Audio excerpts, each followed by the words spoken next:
Today on the DML News Podcast, Donald J. Trump sends a very scathing letter to Iran. The Fed pisses off Trump, and we've got a lot to talk about. Judges. So get ready, because it's all unfiltered. Dennis Michael Lynch gives you his word, and he will never let you down. He will always fight for America. The only one who really puts his money where his mouth is Dennis Michael Lynch. Hello, I'm Dennis Michael Lynch, and I thank you for joining me today. Across from me is my son, Denny, and on the controls is my son, Ryan. And as always, we are so delighted to be with you here. If you are on Facebook, we ask you right now, please hit the share button. Even if you're not watching it live, if you're getting this on playback, hit the share button. It's the best way to piss off a liberal. It's the best way to go back in against the algorithms. It says, hey, we love this content. Why are you blocking it for? If Rumble, same thing. Share it with everybody on Rumble. Let the people of Rumble know that we exist. Rumble never puts us on the front page, and I don't know why that is, but we should be there. With that said, every time you see anything on social media with us on there, please help us expand, help us get into the mix of those algorithms, so this way we can be the number one voice that you and everybody hears when it comes to things Trump, MAGA, and making this country number one again. That's right. Every day we are inspired by our newsletter. It is the best, most read pro-Trump newsletter in all of the world. It is 47report.com. 47report.com. Numeralized, 47report.com. And the 47report.com every single day hits your mailbox, usually by 6 a.m., and you will get all the things that Trump are doing positive, all the things that the administration are doing that's positive, all the things that are going on with J.D. Vance, the Congress, and then maybe most important these days, the resistance, the people, the courts, the groups who are trying to stop Trump from making America great again. These are the people who are trying to destroy our lives, and we're going to talk about them today because that's a big part of this show, the resistance.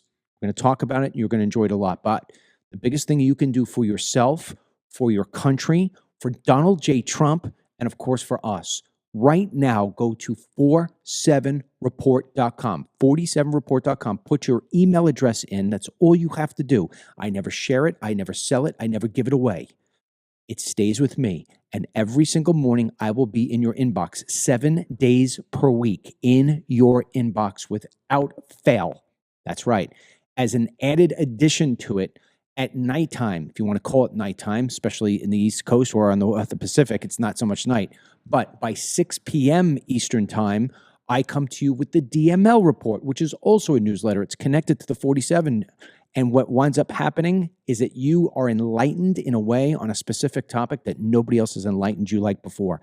Our open rates on both of those newsletters are 3 times the industry standard, which means that somebody who's getting the New York Times and then they get us, 3 times the amount of people open up our newsletter. It is remarkable. Go to 47report.com and get started today. You don't see me tomorrow, check your spam folder and then just simply move us over and we will be good to go. And then the last thing is, if you interact with that newsletter, at the bottom, we have a 5-star rating, 4-star rating, whatever. Everybody always gives us a 5-star. You give us a 5-star rating, maybe leave a little feedback, and that way the email service providers say, oh, they're interacting with this email. Let me put it in the inbox. I want to get deep today into how it is that the forces who hate Trump just because he's Trump, not because of his policies, just because he's Trump, why it is that these people are trying to destroy your life. There's no other way to size it up. No other way. You know, God tells us, love thy neighbor. I can tell you, many of the people who will try to fake you out by going to church on Sunday are the same people who are trying to destroy this president and his presidency and therefore trickling down that catastrophe onto us. I'm going to give you a prime example. For the longest time, Joe Biden had created a horrible inflation for all of us. Nobody escaped it. Businesses didn't escape it. Individuals didn't escape it. And to be quite honest, countries didn't escape it. You went and tried to buy food at the grocery store and you were paying double, triple, quadruple, sometimes 5 times as much for an item that you were the day before. And then you had shrinkflation, which is where you opened up the bag of whatever it is that you were buying and noticed that not only were you paying more money for it, but you were getting less inside the bag. This is not a good system for anyone. And Donald J. Trump ran on the premise of, hey, do you remember the way the economy was when I was here the first time prior to COVID? Do you remember how strong the economy was? We were making new records for the first time in 50 years, the lowest unemployment rate. Everybody was making money. Everybody was getting raises. It didn't matter. It wasn't just the white single guys or the white married guys. It was the white guys and the Latino guys and the black guys and the Asian guys and all the women too. Everybody was doing better. You remember that? I'm going to bring that back. I'm going to bring it back. It's going to take me a little time because I got to fix what it is that Biden did, but I'm going to bring it back.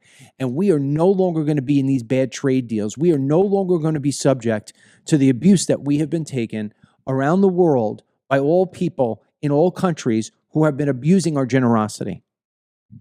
Well, people came out in large numbers and voted for that. But somebody at the Federal Reserve must have just missed that election.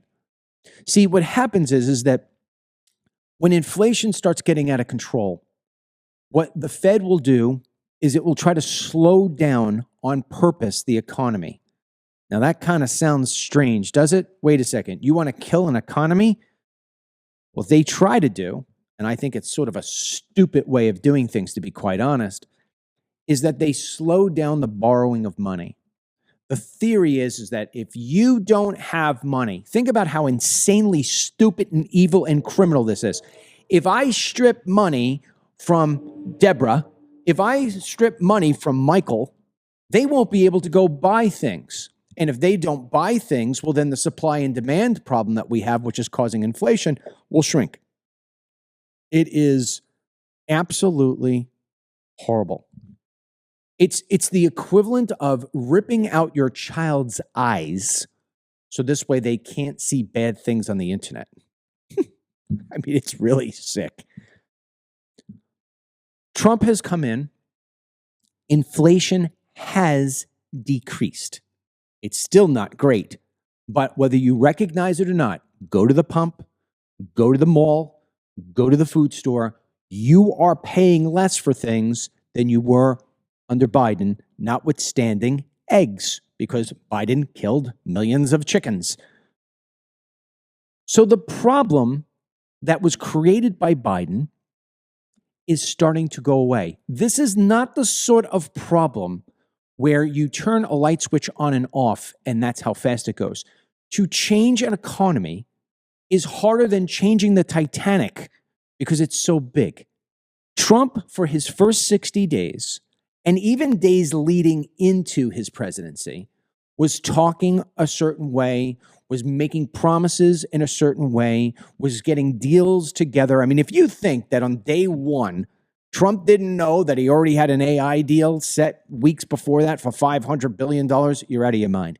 All these things have been setting up so this way we can better this economy. But as I told you in this program many, many times over the last couple of months, and prior to Trump actually even taking office, it was going to take until at least July or August, maybe September, until you and I actually felt that Trump 1.0 economy to be back for Trump 2.0.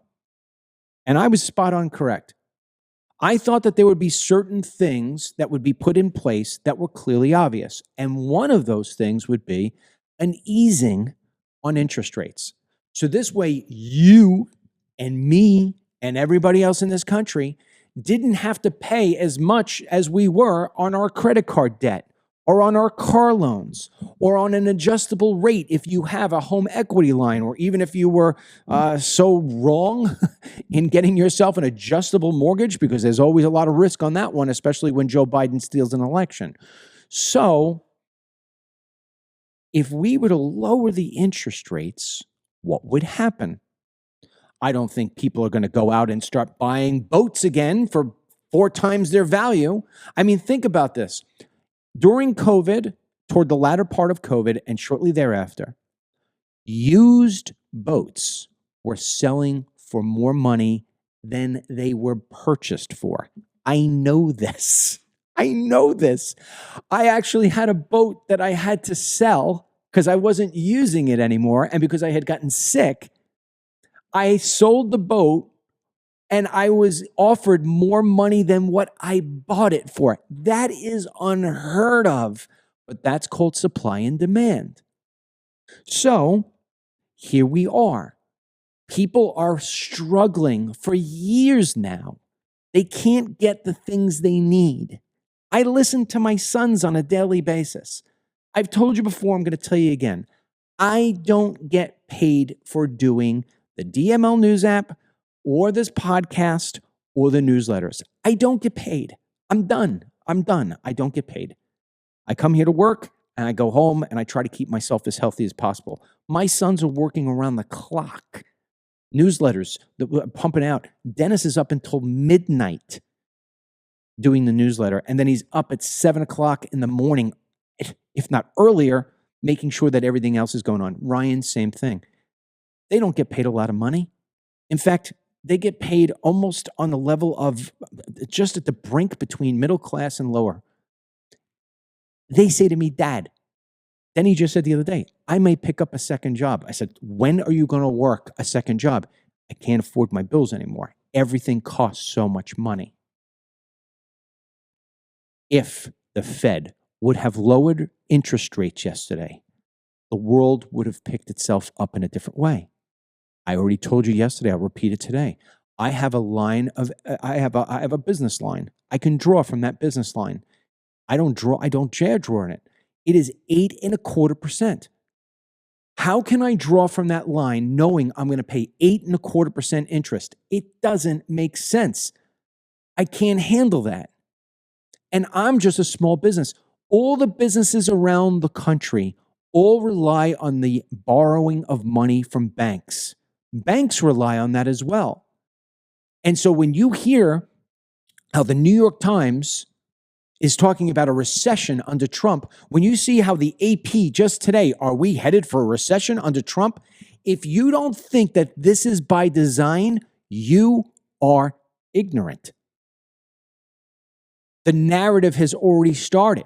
They're starting to put the negative sentiment into people's head. Here comes a recession. People start talking negatively. They cut back even more. It's a psycho game. And so Trump is sitting here saying, whoa, wait a second. Why did the Fed yesterday announce that it's not going to lower rates? Why are we keeping it the same way? I know why.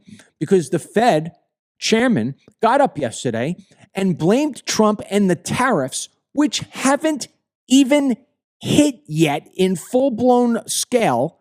April 2 is the day. They are already blaming Trump. This is because of Trump. No, it's not. This is because the Fed screws around with all of us on a political freaking grandstand that none of us can see.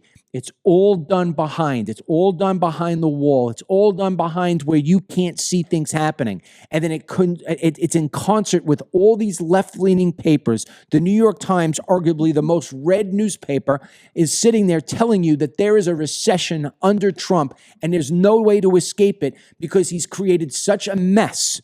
In 60 days, he's created such a mess? What are you talking about? Donald J. Trump yesterday went to Truth Social and he wrote, the Fed would be much better off cutting rates as U.S. tariffs start to ease their way into the economy. Do the right thing. April 2 is Liberation Day in America. Here's how this would work. And I'm trying to explain this in the simplest way so it's not too heady. Yes, the tariffs are going to cost us, if you will, more money. You're going to pay a little bit more for an avocado. You're going to pay a little bit more for a car part. The way to offset that is to lower interest rates. But the Fed doesn't want to do that because the Fed truly doesn't want the tariffs. I watched yesterday. I literally watched the press conference. It's like watching paint dry, but I watched the press conference with Jerome Powell. And I sat there and I said, This guy hates Trump. He just wants to stick this to Trump. He's literally saying that he can't lower interest rates because of tariffs and uncertainties and all this other different jazz. We're just going to wait and see how it plays out. Wait and see how it plays out. Go in, talk to any one of the thousands of people who will listen and watch this podcast. Ask them how they're doing financially. You're going to see how it plays out. Yeah, exactly. What you want to do is you're going to allow Trump to suffocate.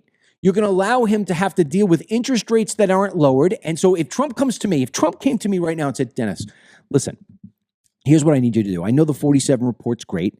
I want more people to know about it. Is there any way that you could start advertising? Or what about putting your boys on a national tour? I'll even have them come to some of the places if I'm around or whatever it may be. I say, Mr. President, I can't afford that right now. I'd love to grow. I can't afford that. And he's like, yeah, but listen, Dennis, it's going to take more than me just putting it on Truth Social. If we could just do something, Mr. President, if I go and borrow money against the bank, which I would do all day long, I don't know whether or not what I'm going to bring in is going to be enough to cover that 8.25% interest rate that I've got on that. And so there I am. I'm telling the President of the United States that I cannot help him, that I cannot grow my business because the access to money is too expensive. And the same thing comes to, hey, Denny, why don't you go buy a house? Go buy a house? Are you kidding me? I can't get a mortgage right now. It's insane. Plus, I mean, this is nuts. I don't have enough money in my pocket. Jerome Powell knows this. The New York Times knows this. The Democrats know this. Everybody knows this. But instead of doing what is common sense, they do what's anti-Trump, just like these damn judges. And that, my friends, that is why you struggle. You don't struggle because the president is doing a bad job. You struggle because the Fed and the DC bureaucrats and the mainstream media are in concert. And what they do is they script a narrative to screw Trump.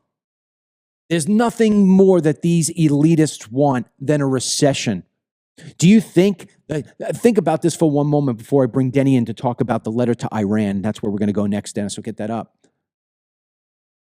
I want you to think about something. I have so much experience, okay? The people who dictate what happened in this country financially are all in New York. Trust me. And they deal with the people who are in DC. Those people in New York are filthy rich. They've got money. They wipe their asses with $100 bills. When they want a vacation, they vacation out to the place where I used to live in the Hamptons. I had a small little tiny home that had been there since 1912. Okay? I lived on a main road with trucks. I mean, the Mickey's karting was my alarm every morning. 6 a.m. I would go out there and I'd watch these people spend no BS. $5,000 a night on a table. You want to get that table at the restaurant? $5,000 minimum. You got to buy alcohol. You got to buy all this different stuff. $5,000. That's it. You're buying a table for $5,000. Can you imagine having the kind of money to where you could buy a dinner table for a night for $5,000 and sip champagne that tastes like regular $20 Moet, but you're going to pay $4,000 for it? These are the same people who are dictating your interest rates, your inflation, your life. You think they give a rat's ass if there's a recession? It was the most incredible thing I've ever seen in all my days, in my 50-something years. I didn't realize how much these people controlled everything in this country until I went out and I had to live there. I lived there for 12 years. 12 years I lived out there. And there were economies, ebb and flows that I lived through in those 12 years, including the 2008 downfall. And I used to go home to Mary and be like, Mary, you drive anywhere else in this country. You drive anywhere else on Long Island. It doesn't matter where you go. There's no construction going on. There's nothing going on. It's like dead. Half the stores on Main Street, wherever USA, are closed. Other people are sitting there freaking begging not to have to close. But you go out to the square miles of the Hamptons, which is south of 27, all you see is construction. All you see is growth. Yeah, you want to know why? I'll tell you why. Not only because they have enough money, but these scumbags know how to play the system. Because think of this. You have a $10 million home and you need to put on a $3 million extension. What do? You wait until the economy until it shits. And then you go and you hire contractors and say, hey, I know you got no other work, but that $3 million expansion you said you were going to do, I'll pay you 1.5 now. And I'll take the work. They got to take the work. And it's amazing. I used to do it all the time. My walk-in talks. Who did I used to film? Illegal aliens working on those construction sites. And you wonder why they want open borders. I think I just revealed to you that sort of inside, underneath information that nobody else will give you. So when you look at why the Fed didn't lower rates, it was for one reason and one reason only, to stick it to Donald J. Trump, which means that it's going to get stuck to you. You know, Kim had just asked if Trump has the power to fire Jerome Powell. And while I did look it up, I think it's crazy. I mean, he was the one who appointed Powell, but he actually does not have direct power to fire Jerome Powell. So he's allowed to anoint him and get him confirmed, but if he wants to, maybe fire him for his job performance, he's not permitted to. What's the difference whether he can or can't? Because if he did fire Jerome Powell, the courts would come back and make it where you can't fire Jerome Powell. It doesn't matter anymore. We wrote this today in the 47 report. Dennis did the whole report. Just an interesting thing, so this way you know how the 47 report goes. Dennis does an incredible amount of research. We look at all of our resources and everything like that. We try to get you the information that nobody else has given you.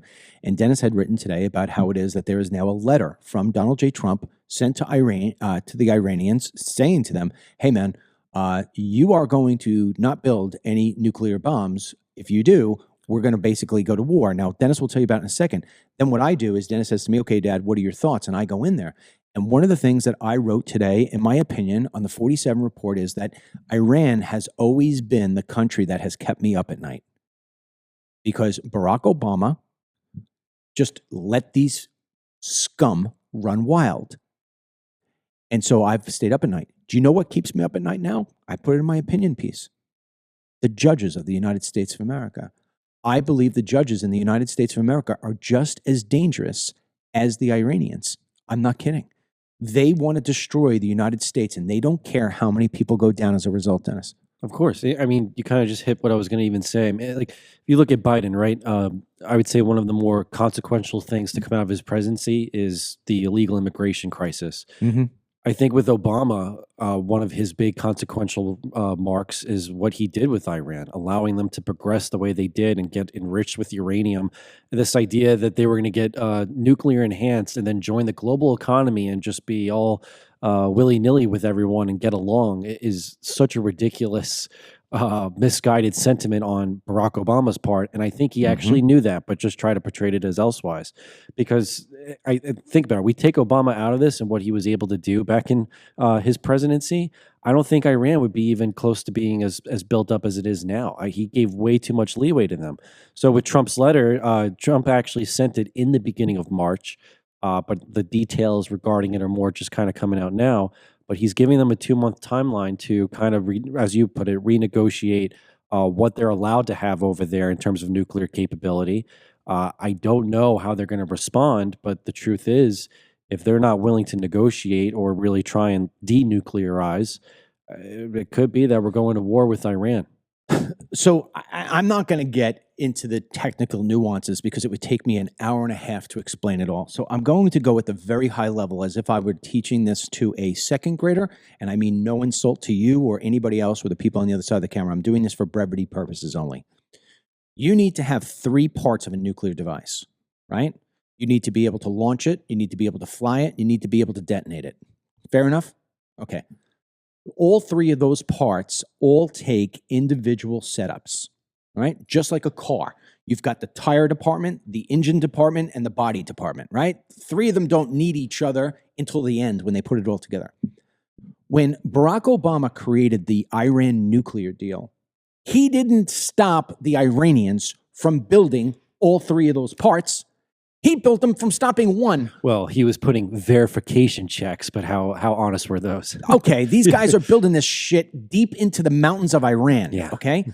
So basically what happened was that while they said, oh yeah, don't worry, you could come inspect. We're not building the tire department.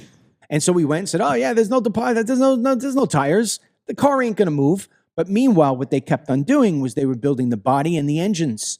Okay. And now once, Obama or no Obama or Biden or whatever, they are still building the tires. They are still building the tires. Trump knows this.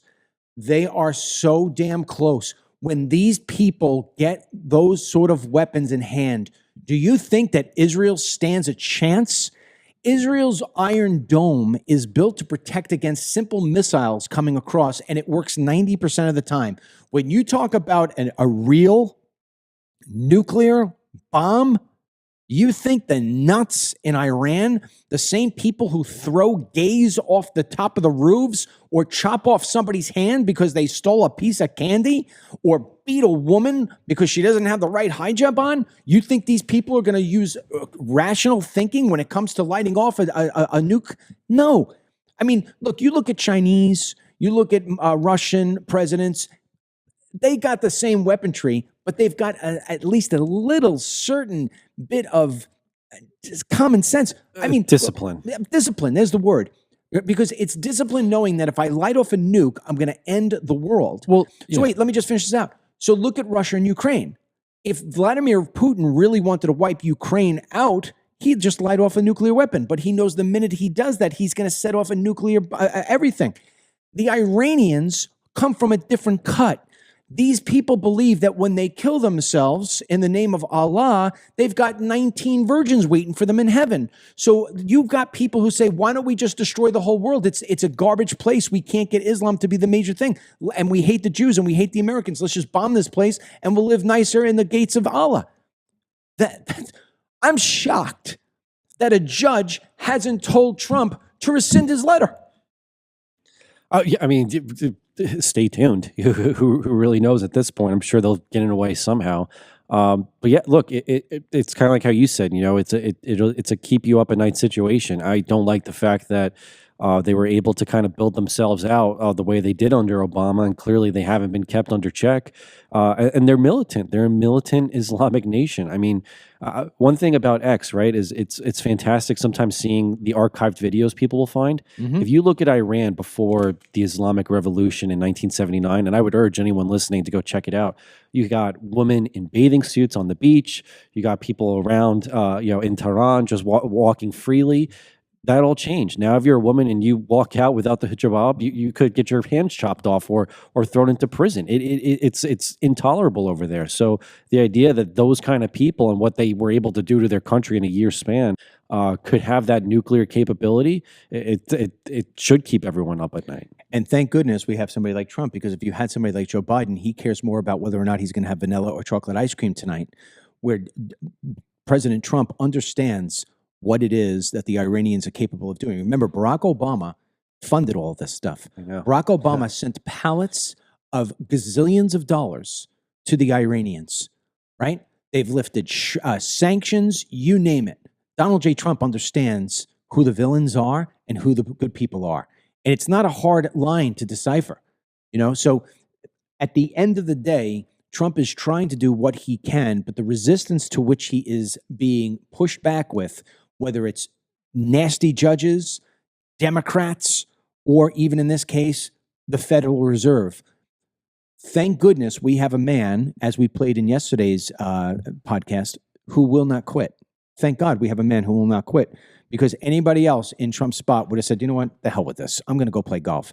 And this man is trying to save America. Now, with that being said, I wrote an op-ed yesterday. People just absolutely loved it. It was on the DML Report newsletter. Again, if you go to 47report.com, put your email address in, you get the 47 Report in the morning, you get the DML Report in the evening, and you'd be the smartest person in the room. What I did yesterday on the DML Report is I gave a look into how it is that this entire transgender mania, trans in sports, took place. President Trump, the reason why I wrote that is that it was inspired by President Trump, has now told UPenn that, hey, you know that swimmer you got, Leah Thomas? Okay, you're going to stop that stuff. And if you don't stop that stuff, $175 million that you get from federal federal spending is gone. And so here it is. I guarantee you, Trump puts that into place, boom, there's going to be a judge that's going to wind up pulling it back. It is kind of ridiculous. I mean, just every evening now, as I'm doing the 47 report, I think if they could really actually get this impeachment discussion on the judges actually going, that'd be fantastic. But when you got John Roberts and then even more Rhino Republicans trying to shoot it down, it's very discouraging. I mean, I hate to really sound discouraging, but there's already some Rhino Republicans, Susan Collins as one of them, that want to resist the Doge cuts that were proposed by Musk for the 2026 budget talks. I mean, we're not even there yet. And they already want to say, yeah, let's really look at what Musk is cutting with the wasteful spending. Maybe we'll take some, but others not. And I already hate hearing that because he kind of found a lot of freaking wasteful spending that we don't need to be putting money towards. You know, it's insane to think that any person wouldn't want to protect the United States taxpayer against nuclear war, against gang members who are terrorists, against inflation. I mean, it's just, you sit there and you say, what is the problem with these people? I mean, one of the things in the DML report, listen to this statistic. 791 girls in the United States of America lost 1,121 awards in 545 events across 43 sports to biological males. And yet you get white liberal women supporting that. And Dennis, it's almost like you and I have ESP.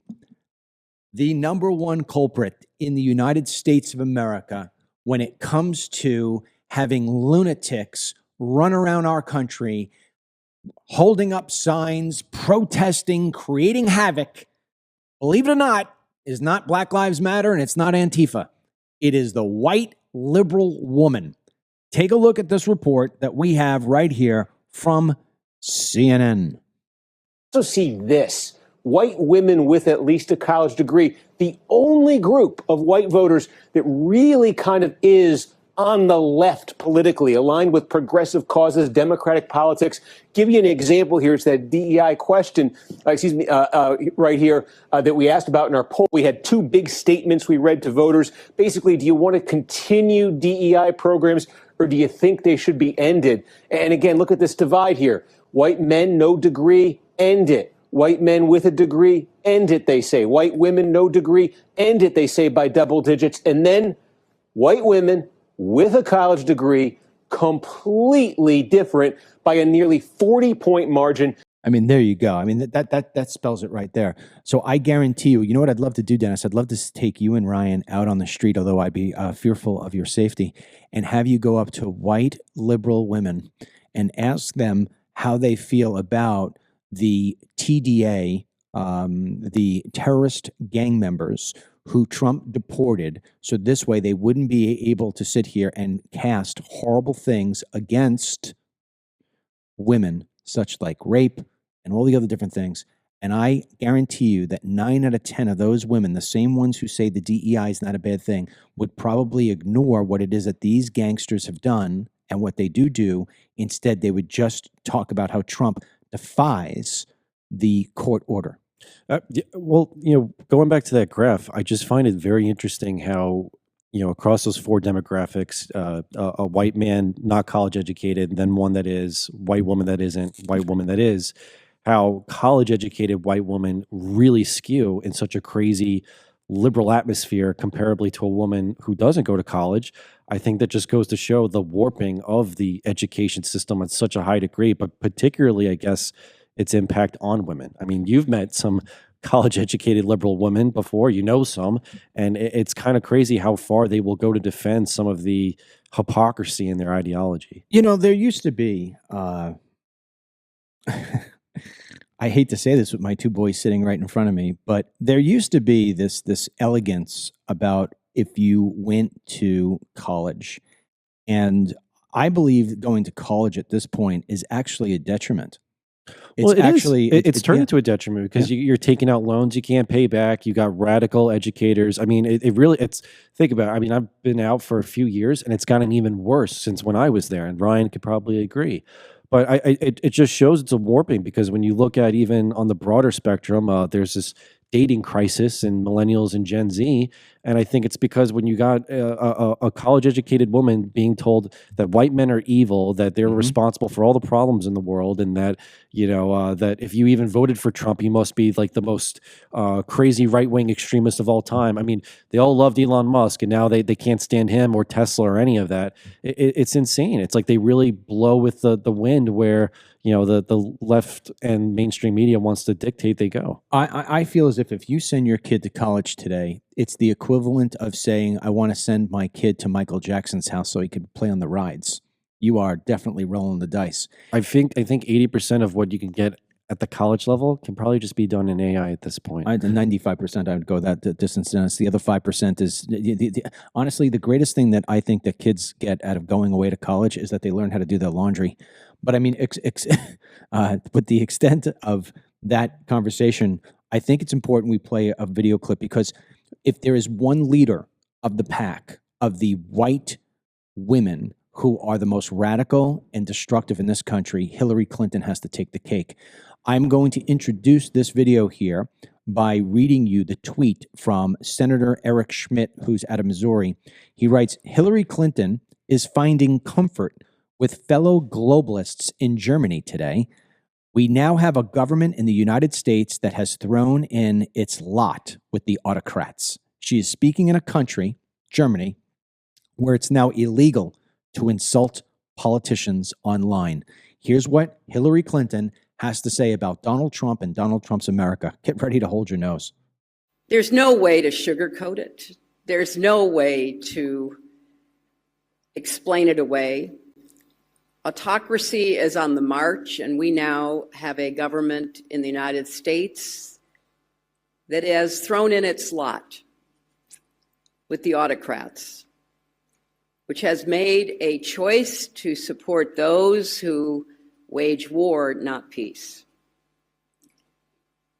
who have given enormous power to the men who control the information flow in our world, who have all pledged allegiance to the continuation of algorithms that not only addict us, but poison us with hatred and fear. So moments like this, which are too few and far between right now, need to be underscored with urgency. And it is certainly my hope that when the World Forum ends, those of us privileged enough to be here will continue to speak out and work for the betterment of democracy and humanity.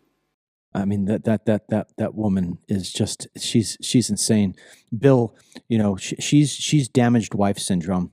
Bill really did it to her, man. When Bill was doing all the bad things he was doing to those women, and what he did to that young intern, Lewinsky, that impacted this woman in such a way that she's now mentally incapable of putting together a real sentence. You just pointed out the big hypocrisy, right? I mean, back in 2016, you had college-educated women thinking she's the cat's meow. Yeah. And yet she literally was with an adulterer husband, who probably has done, as you said, a lot worse when certain files come out eventually. So, the fact that women will vouch like, it's got to be Hillary, it's got to be Kamala, and they never really go the next step to really say, well, beyond them being a woman or a woman of color, what value do they hold in terms of policy decision making or things that they vouch or values that they have? And when you look at Hillary Clinton, I mean, it's amazing. It's a big negativity, right? It's amazing you just said that. I'm glad you did. Another brilliant comment out of you because it just sparked something out of me. You will have these women these white women that we're talking about, these liberal radicals, they will march up and down through DC with pink vaginas on their head, right? I mean, no joke. I'm not making it up. That's what they had. They had vagina hats on. Vagina hats. And you will have them talk about how Trump is such a horrible human being. They'll let these women who come up with these fake stories out of the woodwork come up there, and they'll put it out and how Trump hates women. When you look at what Bill Clinton has done and been accused of, it is some of the most worst things in the world. Harvey Weinstein is in jail because he's done similar things. The amount of things that this man has done and been accused of doing and had finally admitted to doing is anybody else is sent to prison. But let's just take that and put it to the side for one moment. Let's take a look at what it is that we just had here. Kamala Harris, who says she's fighting for women, the same liberal women taken up and down the streets with the vagina hats on, anti-Trump, let's keep DEI in place. She had Bill Clinton on the freaking stump for her. Barack Obama, whose wife's Michelle. Michelle's supposed to be so holier than thou. She had Bill Clinton right next to her. She sits next to Bill Clinton. She won't go to events. The rumor is that Michelle didn't go to recent events with Barack because she couldn't stand sitting next to Trump. Which is BS to begin with. But if it was true, why did she go to events where Bill Clinton is in the same row? With all the things. He literally stuck a cigar into a young intern's private parts, and Michelle Obama had no problem sitting right there. You explain that one to me. Please, somebody explain it to me. I'll give you a great white woman right now. Dennis is going to read out in a second the judges that the Republicans are trying to impeach, which is going to be like trying to keep a snowball alive in hell. But we'll get to that in a second. Here is Pam Bondi. I'll listen to this white female all day long. Player. Our lawyers are working on this. We will answer appropriately, but what I will tell you is this judge has no right to ask those questions. You have one unelected federal judge trying to control foreign policies, trying to control the Alien Enemies Act, which they have no business presiding over. And there are 261 reasons why Americans are safer now. That's because those people are out of this country. The judge had no business, no power to do what he did. And he came in on an emergency basis on a Saturday with very, very short notice, if any, to our attorney to run in the courtroom. And this has been a pattern with these liberal judges. You just spoke about that. It's been a pattern with what they've been doing. This judge had no right to do that. They're meddling in foreign affairs. They're meddling in our government. And the question should be, why is a judge trying to protect terrorists who have invaded our country over American citizens? TDA is a terrorist organization. They are organized. They have a government structure within them. They are sending money not only throughout this country to each other, but back to Venezuela. They are a terrorist organization, and we are not going to have that in our country. We are going to deport them, and we're going to continue to deport them. We will honor what the court says, but we will appeal. And we will continue to fight terrorists within our country, not going to stop, and we're going to get them out of here. I have the list here of some of these judges that the Republicans in the House are trying to impeach, and I'll even give maybe a little tact of why they were targeted. You got James Boasberg from D.C. We talked about him. He's the judge that put a block on the Venezuelan gang members that Trump was trying to deport. Then you got Paul Engelmeyer from New York. He put a block on the DOGE, D-O-G-E, accessing the Department of Treasury records. Then you got John Bates of D.C. He put a block on the Trump administration restoring health agency websites because apparently it was a negative take on DEI. Then you got Amir Ali from D.C. He put a block on the foreign aid freeze that the Trump administration was trying to implement. You got John McConnell Jr., who's facing impeachment because he put a block on the Office of Management and Budget order that Trump had made regarding freezing federal grants and loans. Adam Abelson from Maryland. It just goes on. He put a block on Trump's executive order to end all federal funding for programs promoting DEI. And lastly, Theodore Chung of Maryland, he put a block on the Trump administration, claiming they violated the Constitution by trying to shut down USAID. And you know what? So look, at the end of the day, the Republicans are trying to at least send a message. You're going to be impeached if you do this. Now, here's the thing about these judges. If they've got the stomach for it, they know that they're not going to wind up getting removed.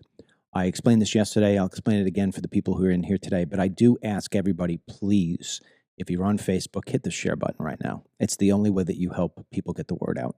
And if you're on Rumble, obviously share it as well. The process is that the House will file articles of impeachment against these radical judges. But then it moves over to the Senate. And the Senate is going to need to have a 2/3 or 67 member vote to convict and remove, if you will.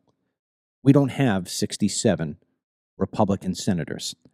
We don't have 67 people in the Senate who believe that America should be made great again. We don't have 67 members who believe in America first. That is how sad and despicable the United States Congress has become. No joke. And when you look back at what Pam Bondi just said, think about the premise to which we sent these people away. Trump said to people on the stump when he was running, we need to get rid of the illegal aliens in this country, specifically the criminals. Now, I don't necessarily agree with that. I've already stated on this program 100 times, I think the people who are causing greater harm to the United States as a whole, and that's not to diminish things that have happened to people like Lake and Riley, but on a whole, we are getting our asses kicked from the people who are here, taking up space in our hospitals, causing our premiums to go higher, crowding our schools, taking our jobs, taking up housing, railing up, skyrocketing up all the rents and the rates to which people have to pay property taxes. They're crushing us, changing our culture, crushing us. But Trump said, I'm going to stick with the criminals right now. It's not like he's pulling out some little family from El Salvador and saying, oh, listen, you're here and you're working hard and doing whatever. You're not committing any crimes other than coming in here illegally. I mean, for me, that's enough for me. But he's not even doing that. He's not grabbing them out of their house and sending them home and saying, no, you don't get to take your teddy bear. That's U.S. property. No, he's going and get people who take human beings and chop them into pieces. Like I said yesterday, this is ISIS without the Islam. And you've got women from the left saying that Trump defied a judge's order. That's all they care about. That is how mentally insane these colleges get our children. Now, before you comment, Dennis, let me just read one comment here from a woman named Karen on Facebook. God bless you, Karen, for not only being here today, but for putting out a comment. I hope you hit the share button because it is despicable that only 250 people on a Facebook Live are watching the DML News podcast. She writes, I'm a white woman with a college degree and just don't understand how those liberal women's minds work. Thank the Lord, both my daughters, college educated, conservative, and love what Trump is trying to do. I truly think that the liberal women lack God in their hearts and souls. And I can't say I disagree with them, but I will go this direction, okay? And I have to emphasize this because, yes, all the time. In fact, I had somebody leave me a comment on the newsletter saying, I know DML wants to send the liberal brains to science for evaluation. And I do. There is something wrong with the liberal brain. I honestly believe it happens in the school system and then goes on accelerated steroid use, if you will, for the brain when they go to college. And here's why. I remember, and she will always be my model example. I'm talking about Amy. This woman, Amy, was in her 60s. It is almost near impossible to change somebody's minds I mean, somebody's mind, their thoughts, and their personality when it comes to hating on Republicans and Trump. But this woman couldn't get herself to vote for Hillary Clinton. And one day on Facebook, she saw me doing a walk and talk with my hair like this over my hat. And she said, "Oh my God, that's cool. Who's this?" And she started listening to me, talking about what Trump was doing and what he wanted to do for the country. And she listened every day, and she allowed, because she understood. It's like when you feel something's wrong in your stomach or your chest and you say, "I should probably go to the hospital because something doesn't feel right." She was getting that feeling in her that something wasn't right.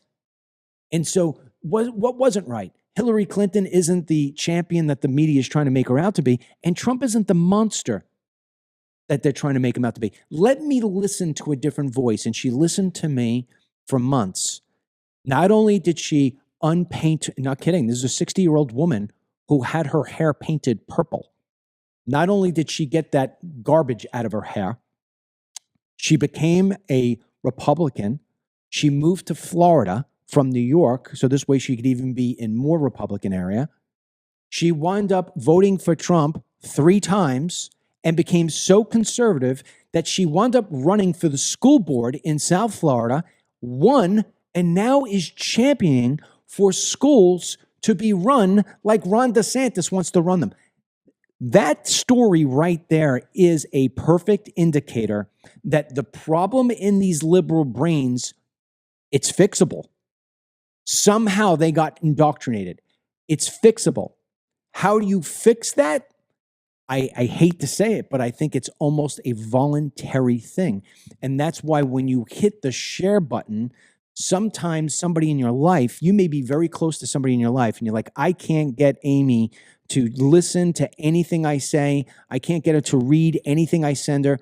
Ooh, listen, Amy may not admit to you that she's reading what you're sending, but she may be doing it.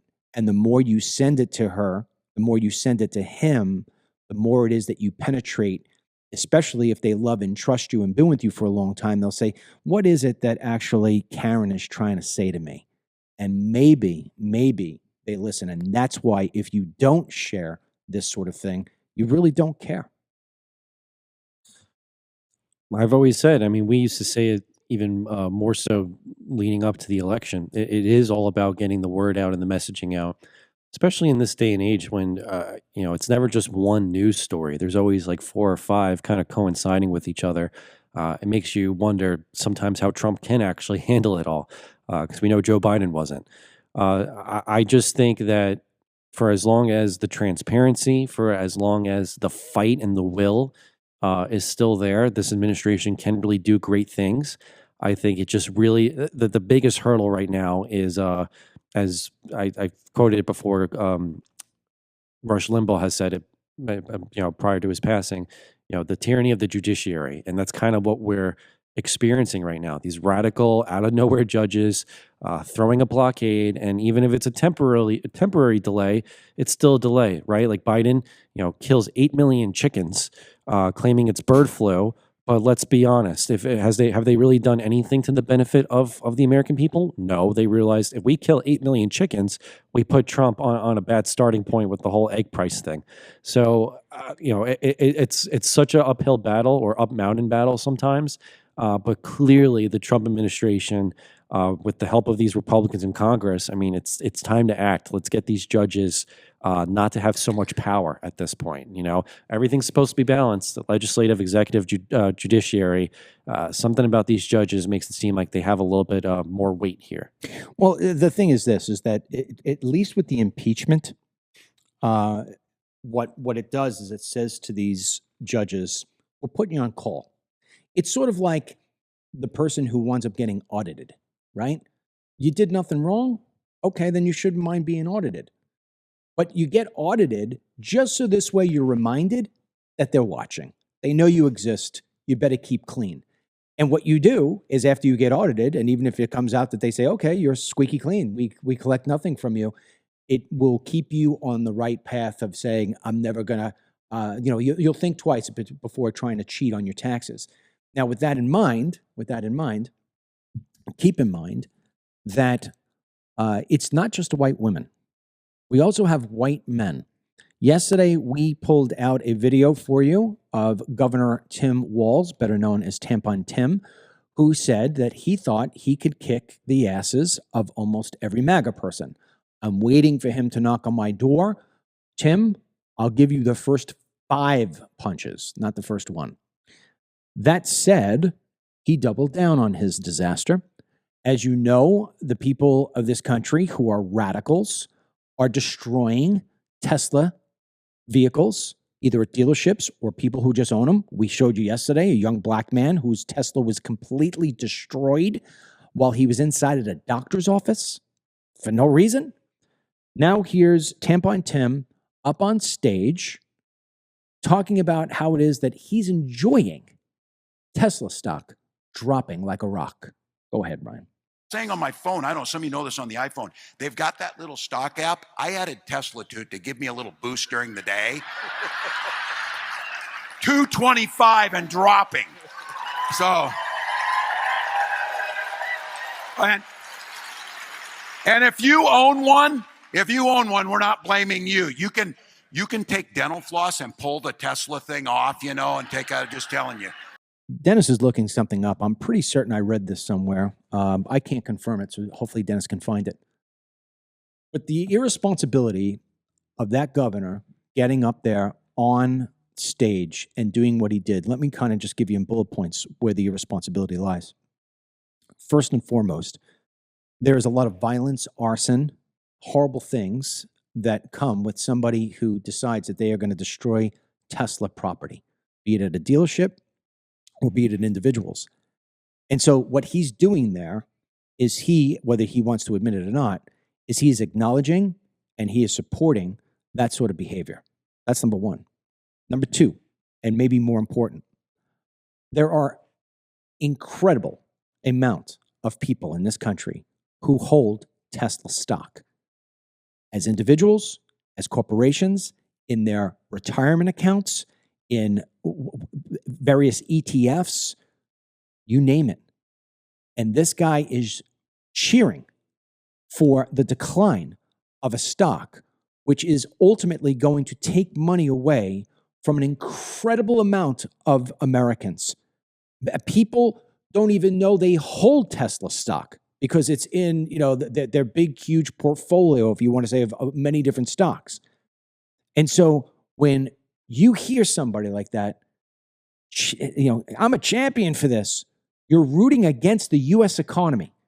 Because if that continues, that stock continues to drop, there's going to be more layoffs at Tesla, which means that all the different companies that rely on Tesla, parts companies, paint companies, whatever kind of inspection companies, they're all going to lose people too.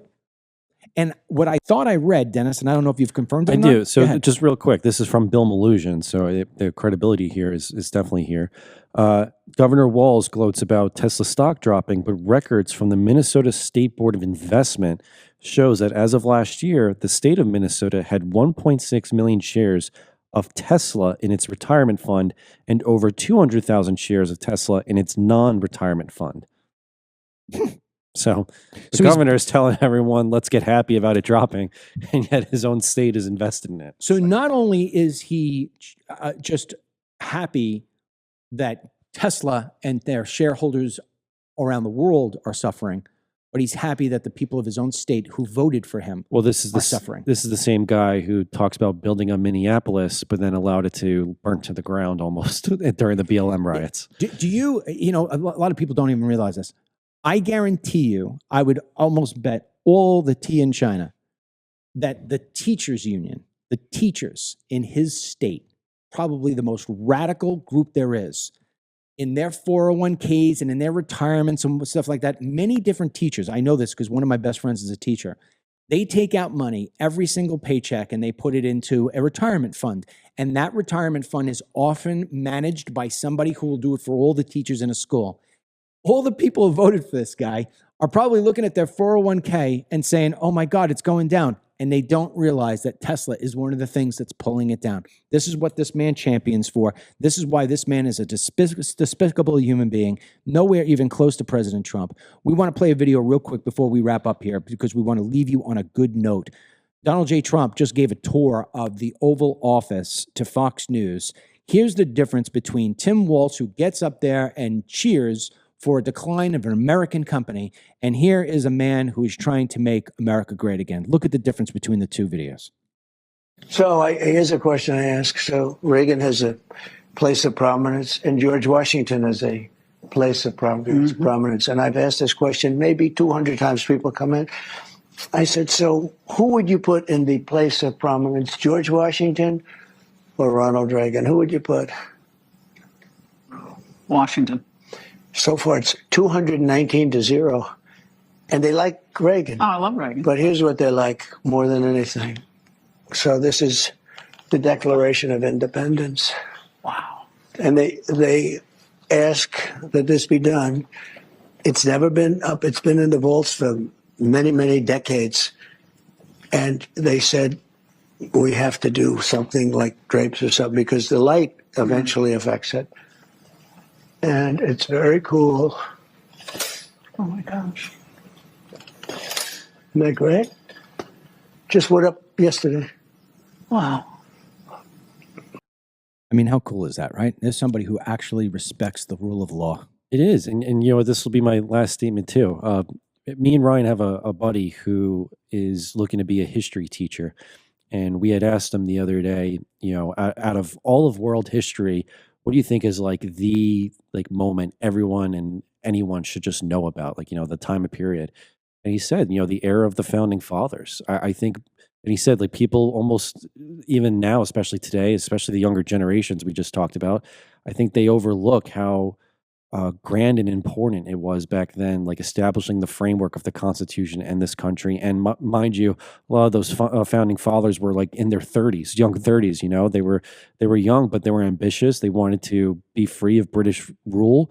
They wanted to have prosperity and freedom, and just see the growth of a beautiful nation. Mm. And his answer didn't surprise me, but it just made me realize too just how instrumental, you know, George Washington, all of them were in getting the country that we have. I mean, empires fall every day, and we're still kicking, even with all the issues that we face as a country. So I thought it was just a great answer, and I can only imagine working in that office and you got the Constitution right next to you every day. It's just Powerful. awesome. Yeah. You know, you just reminded me of something that another one of the DML report little short essays that I wrote the other day was why Trump doesn't have a dog.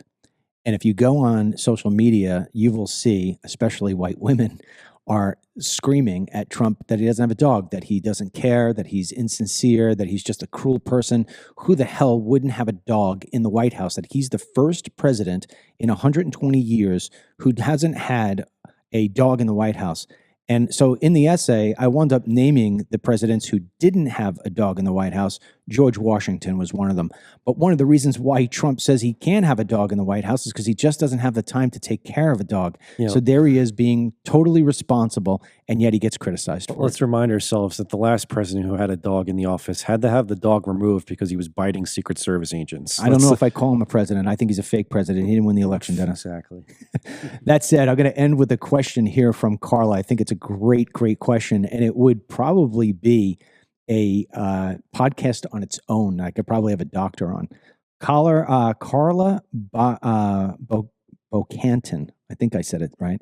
She says, what's up with older white women coloring their hair purple, green, and pink?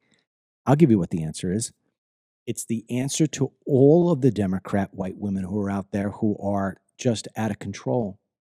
They either have a daddy issue, a guy issue, or some issue that goes deeper than I would be able to fix in 1 hour on a couch being their psychiatrist, even though I'm not certified to do such a thing. They have issues, and the issues are deep. And so when you paint your hair green, orange, purple, polka dotted, whatever, you are begging for attention. You're begging for the attention that your daddy wouldn't give you, or that your husband won't give you, or that you won't get and you think that you deserve. And you probably do deserve attention. But the way to do it isn't to go out and burn down buildings and burn up documents and scream at a man who's trying to keep you safe from the harms of the world. And so what we need, look, Trump's only been in office for 60 days. There's a lot of things he hasn't gotten to yet that I hope he gets to because they're problems. In fact, we right now, after we're done with the show, we're going to record for tomorrow's show an Ask DML. If you're here on Facebook and you want us to answer, or me to answer your question, that will play tomorrow, and we'll be here at 10 a.m. We'll just wind up playing it for you because I have to be up in Jacksonville tomorrow. I've got an appointment at the Mayo Clinic, and we'll talk about why I'm doing that next week. But because next week we release DML Health. That's another newsletter, but we'll get to that next week. But if you want to ask me a question, once you exit out of this, stay on my page and go, and you'll see there's a picture of me from yesterday, blue shirt on, a deep blue shirt on, and it says, ask me a question. We will ask your question here on the program. It will play tomorrow, and we'll appreciate your time if you do that.